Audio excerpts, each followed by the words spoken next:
Hey guys, here's 5 gymnastic skills you can do in your backyard while self-isolating during COVID-19. I'm a gymnasta, I do gymnastics. Wouldn't you like to do gymnastics? If you're looking for a warm-up or a stretch, check out our COVID conditionings linked right up there. Let's get to it. All right, we are going to show you the same wrist stretch that we did in our last video because we're going to be using a lot of our hands today. So let's get started with that.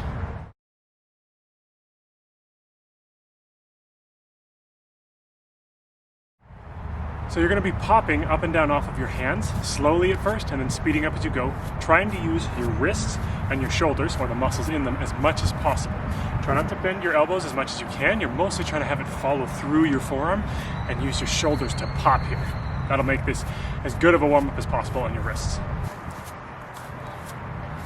And then you'll try, just as Jared is doing, hopping them back and forth in an X. Make sure to switch which hand is in front. All right, we are going to do 2 different versions of a cartwheel today to take you farther. That'll be 2 of our skills. We'll show you both variations of that first, and then we'll explain how to do both of them. First up, Jared is going to show you a clown cartwheel. The second version of a cartwheel we're going to try today is a one-handed cartwheel. We're going to use your lead hand and your trailing hand. Jared will just demonstrate the lead hand for now. Okay, so before we get started on the cartwheel variations, we're going to remind ourselves how to do a cartwheel, which we taught you in our last gymnastics video inside your house. First up, you're going to start with that rainbow drill where we do a cartwheel in a curve and then we slowly bring it closer and closer.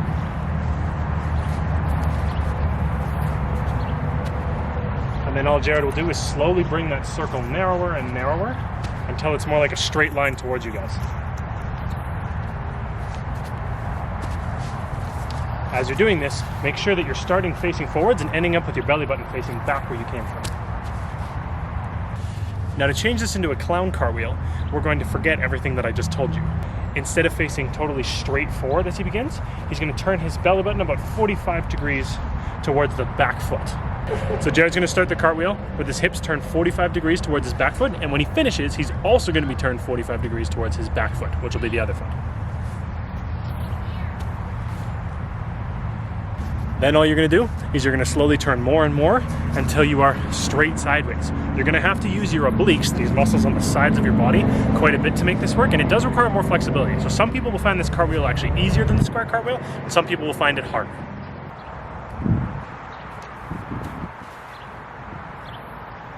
Try and keep your belly button pointing forward the whole time, just like Jared just did, and that'll make this a lot easier. You can either look forward or you can look at the ground. I personally find looking at the ground easier, but if you're having a lot of trouble staying sideways, go ahead and do that. Now we're going to try the one-handed cartwheel we mentioned earlier. We're going to try it with both the lead hand, as in the first hand that goes down, and with the trailing hand, the second hand that goes down. We're going to start with the lead hand because that is much easier to do. What you're going to do is you're going to start with the square cartwheel that we just learned in our other video, and you're going to try and do it with your second hand a little bit lighter on the ground. So not quite on like your fingertips or anything, but you're just going to try and not put as much weight on that hand. You're going to rely more on the first hand going down. Make sure your first hand is sideways, and your second hand is at least sideways, and if not, starting to turn a bit backwards towards the first hand. That's what we're looking for.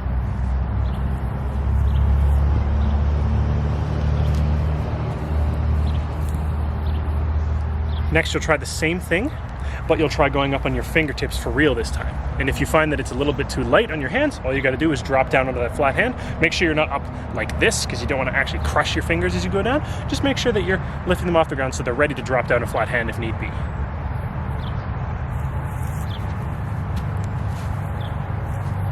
This one, your fingers are going to be touching, but you're going to try and use them as little as possible. So just hover the hand over top, use it if you have to, but otherwise it's just your fingertips brushing and you're trying to use just that lead hand to push all the way over. It helps if you bring your legs down a little bit earlier here too, but you do need to be fairly flexible to use that as a pretty good crutch for this.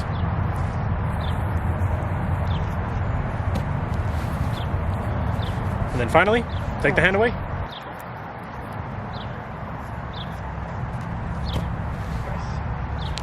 All right, so for this final one, we are going to now use the trailing hand. Be careful, this does not mean that you should switch feet. So it doesn't mean that you should switch directions. You're still gonna have the same foot forward, but instead of putting the same hand down that foot is in front, so for instance, I cartwheel right foot, and that means my right hand goes down first, you're going to get rid of that first hand and just have the second hand, the backwards one, go down. So if you watch Jared, he's gonna fingertip his sideways hand, the first one, and he's going to more heavily put his weight on the second hand, the trailing hand. Make sure now, as you start fingertipping more and more, as we did in the last cartwheel, with this lead hand now, that you're starting to turn your second hand, your trailing hand, backwards, so that you're really able to push off of it when you finish the cartwheel. And then finally, same as we did in the past, you'll have your hand ready to touch if need be, but if not, you're just gonna go for that second hand. Really make sure to push off of the front leg, our jumping leg, and kick nice and hard with your kicking leg. You're gonna need a lot of oomph from your legs here to get you over that first part of the cartwheel, and then the end is quite easy after you've got that hand down. For an extra challenge on either of these, just to kind of show off to yourself, you can fully pull your arm all the way out of the way. You can throw it behind your back. You can put it up to your chest, it's up to you. Either way, make sure that you've tried these a bunch with your hand ready though, because it is a little bit difficult to mid-air throw the hand back down there. So make sure you're quite comfortable with this first. All right, next up we're gonna try a skill that's normally done on the bars, but since most of us can't go to the playground right now, we're gonna try it on a nice sturdy fence. Now, to be clear, make sure this fence actually can hold up your weight. Jared and I are quite large, so we need a fairly sturdy fence to do this with, which this one is for us.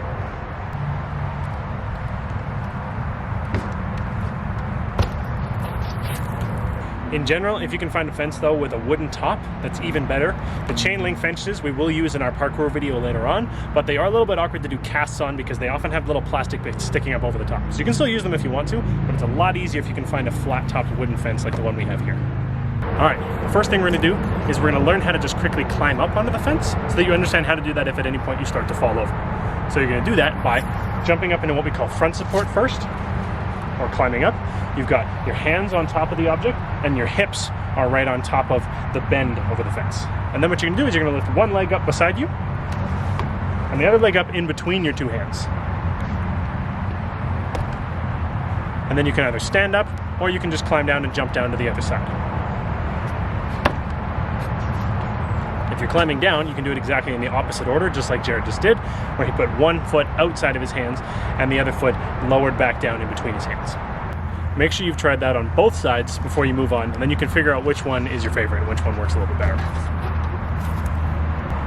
Once you're done with that, if you haven't already been doing it, you're gonna try practicing jumping to front support. Now, some of you might be a little bit too short and you might just need a stool or something to climb up to the fence, but if you can, you wanna try putting your hands on the object and then jumping with your legs, but also pushing up with your arms and pulling with your armpit muscles here nice and close so you can have your hips right up on the fence. Next up, you're gonna jump to front support and then you're gonna cast back right off of this. Now, because we're not on a bar, you have to do most of the work with your chest first. So Jared's gonna jump up, lean his chest forward a little bit, and then kick his legs back, and that's what'll land him on his feet. You can leave your hands on the fence as long as you want. If you're a little bit worried about the landing, you can leave them on the whole time even while you land, but you are allowed to take them off as soon as you've pushed far enough away from the fence that you're not gonna hit it. Now we're gonna get a little bit more exciting. We're gonna try casting to that same position that we climbed on before. So you're gonna cast and lean forward a little bit more than you did before, and you're gonna end up with one leg on top of the fence instead.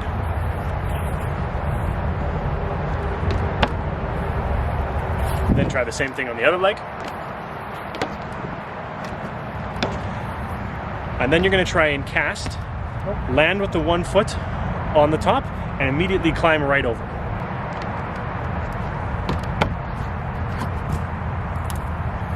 You can either climb through by putting the one leg through the middle of your arm and foot like Jared just did, or you can now try just bringing both feet over the side of the object and landing on the other side.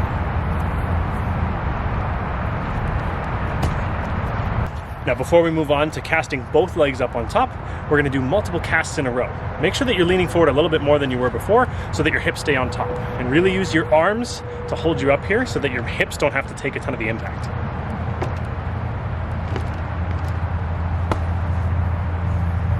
All right, this last one is just a challenge if you want to try. We're gonna try what's called a cast to tuck on, landing with both feet in between your hands on the fence. You definitely do not have to try this. If you're going to though, you should try these bails first. So one is to cast like that and bring both feet around the side of your hands and over top of the fence. The other one is to cast and land on one foot and then end up stepping through the middle. The last one is something we'll use later on in our parkour videos as well, but it's called crane. You can try casting up and landing one foot in between your hands, and the other foot will stay squished up against the wall, but down a little bit lower.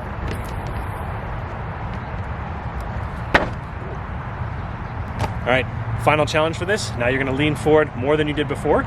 You're going to cast both legs up behind you and then pop off of your shoulders and try and get both feet on. You have all the bails that you need to work with, so you definitely don't have to try this today, but this is a challenge for those of you guys who are finding this fairly easy.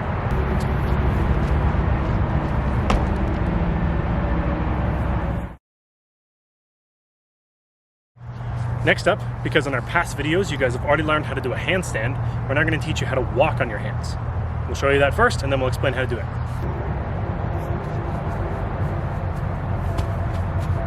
So the first thing you want to learn is exactly what Jared just used at the end of his walk. You want to learn that cartwheel bail that we've done in our past videos on how to get out of the handstand if you start falling forwards. You can roll out on these, and if you've worked on the handstand roll before, you can use that, but if you've never tried this before or you're just not super comfortable, the much safer and easier to learn way is to bail out by just cartwheeling down one side. The way you do that is as you're tipping forwards, move one hand out of the way and bring your legs down to that side.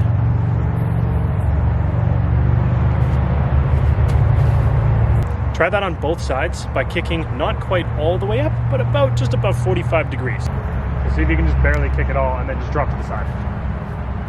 Yeah. Now before we go any farther, if you haven't already seen it before, make sure to go through our handstand video that we made in the past on our gymnastic skills that you can do in your house. Level 2, I think. Might have been level 1, can't remember. Either way, make sure to look through that briefly and remind yourself of all the drills, especially if you've never tried this before, because this is just a progression for a handstand that you've already supposed to have learned. So if you haven't already learned it, no worries, jump back to that, and then you can come back to us afterwards whenever you figure that out. Now a reminder to look at the ground through your eyebrows. If you just went through the videos, you would have been reminded of that, but if you didn't, we want to make sure that as we're up on our hands here, we're looking at our hands currently through our eyebrows. So we're not tipping our head all the way back like this. We're making sure that we see our hands just through our eyebrows. So it keeps your body still in straight line position and doesn't arch your back out, but it still allows you to see the ground, which you'll need to do while you're walking. All right, now, most people, when they try a handstand walk, look like this. If you notice this or recognize it in yourself, no problem, but this is what we're going to try and avoid.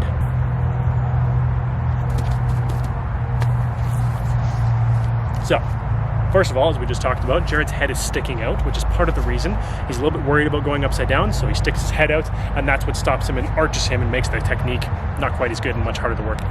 The real problem, though, is he never actually fell forward. Whenever we're walking forwards, we tip forwards on our toes, and that's what makes us walk forwards. So, if you never actually fall over in a handstand, you're never actually going to walk anywhere. So what we're going to try instead is, you're going to kick up into your handstand that you've already learned, and whatever direction you fall, that's the direction that you're going to start walking. Sideways, backwards, forwards, doesn't matter.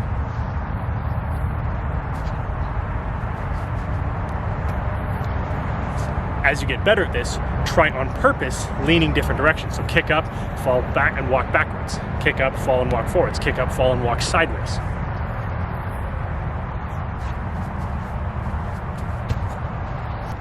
Once you've got those down, that's all there is to it.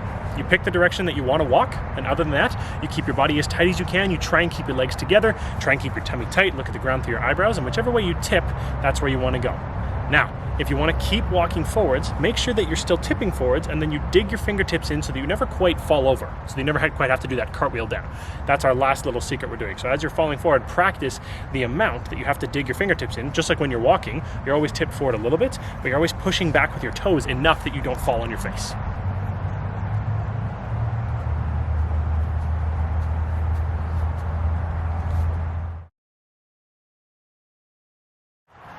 All right, our final skill is a roundoff. We're also gonna learn it with a power hurdle, just to give you a bit of a variation on our whole cartwheel theme of today's video.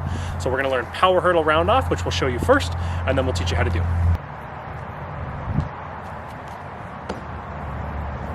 The reason we learn this is to build up to true power tumbling. So being able to do round off back handspring, round off whip, round off back tuck, back layout. This is where we get the real powerful tumbling coming from. So most people see that it seems to look somewhat like a cartwheel just with your feet together, but there are some real differences that we're going to teach you to make sure you understand. And we're also going to teach you the power hurdle, that jump Jared did into it, to make sure that you can start building that into the power that you're working up with. Lots of people like to just run into the skill, but knowing how to do a power hurdle makes a really big difference. So the first thing you're going to do is you're going to take your square cartwheel that we already did, and you're now going to practice popping through your shoulders right as you're upside down and going to come to your feet. So you're going to do kind of a popping cartwheel. It's going to look like this.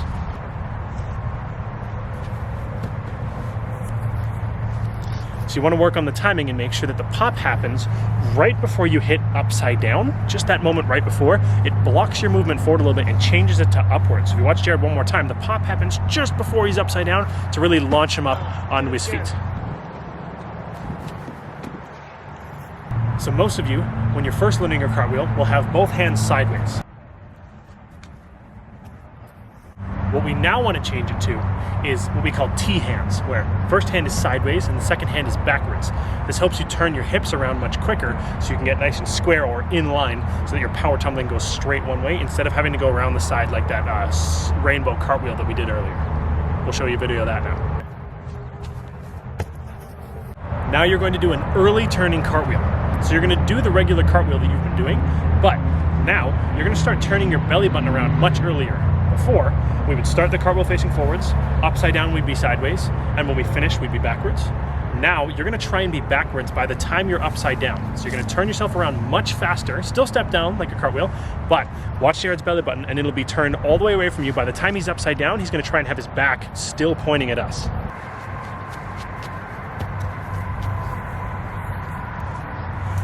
So there he had lots of time to look down at the ground, really pop off of his hands. We're much more powerful this way than we are this way. Our body is just built that way, so if we can turn ourselves around faster, we're able to snap down nice and easily and turn this into a round off. So now, do the exact same thing, no need to hurdle or anything, and we're gonna just put your feet together. So, as you go over the top, you snap your legs together. By then, hopefully you're already turned around all the way backwards, and you pop off your shoulders like we just practiced onto both feet. All right, now that you've got your feet coming together over the top, we're going to teach you how to do a power hurdle, which will make this much easier. If you're having trouble doing this just from standing, that's totally okay. It is much easier from a power hurdle, so we're going to teach you that next. We're going to show you a power hurdle round off again, but this time look at just the beginning. Jared's going to do pretty much what looks like a squat jump into his round off. We're going to teach you how to do that. Yeah. So Jared is leaping from both feet to go as far as he can and spread this round off out, and then is splitting his feet apart to turn it into the beginning of a round off. So we're going to try learning these two different ways. One is by breaking it down very in depth, which we'll do second, and the first one is by kind of just telling you to try it, because everybody is usually able to get it through one or the other. So first of all, you're just going to try and do a squat jump. So if you look at Jared, he's going to squat down, put his arms behind him, swing them up, and jump as far as he can. Once you've tried that, you're simply going to do that into either a cartwheel or a round off. Just jump as far as you can and then do the cartwheel or round off. Now, for some of you, that will have just happened naturally and it'll work quite well. For those of you who are having trouble with it, no worries. Now we'll break it down so you can understand how it works. What we're trying to do here is we are trying to jump forward and land on the back foot.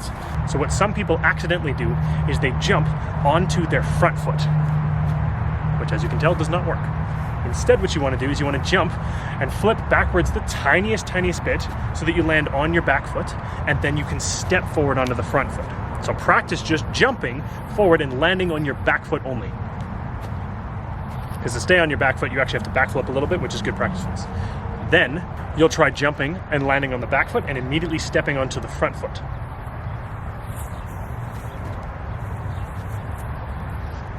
Now, once again, try putting this together and starting either your cartwheel, or if you've already figured it out pretty well, your round off. If you're still noticing you're having trouble with this, you can play with distances as well. Try and make your power hurdle, or the first jump, really far or a little bit shorter. Sometimes people have different issues. Sometimes people have trouble with this because they're jumping too far or too short. Sometimes they have issues because they're jumping too far or too short. Last thing for round-offs, make sure that you are snapping your legs together right up over the top and trying to keep them together the whole time. You want them to go over top of your head, not around the side. So we'll have Jared go this direction so you can see right from behind him as he snaps his legs right over the top.